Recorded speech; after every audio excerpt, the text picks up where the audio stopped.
So I do not like political correctness. I think it was good once upon a time to forbid slurs towards minorities.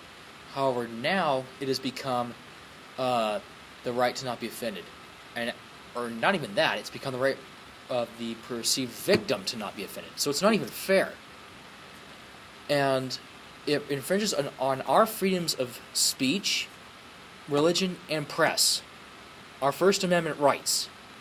Now, for those of you who are wondering why our freedom of speech, freedom of press, and freedom of religion should trump the perceived victim's right to not be offended, because our right to not be oppressed or repressed trumps their right to not be offended any day.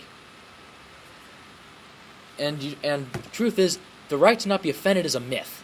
What you have the right to is the right to not be mistreated, but that's something you got to fight for yourself or find somebody else to do it for you. But just because you're oppressed does not mean, just because you're offended doesn't mean you're mistreated. There have been a few times where I'll admit that I've been disproportionately offended about something, where I was more offended about it than I should have been, if at all. And usually I realize that long after I'm supposed to, but yeah, just because you're offended does not mean you're mistreated. And this could actually get worse. Who else could have the right to not be offended? Our politicians. At which point? I mean, yeah, that would be ideal, but that can be abused so badly.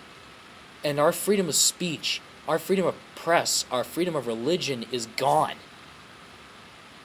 Just think about that. If our religion offends them, our freedom of religion is gone. So let's get rid of, or let's revert political correctness back to what it was in the 90s, because right now it's the predecessor to censorship, which we are crossing the line to.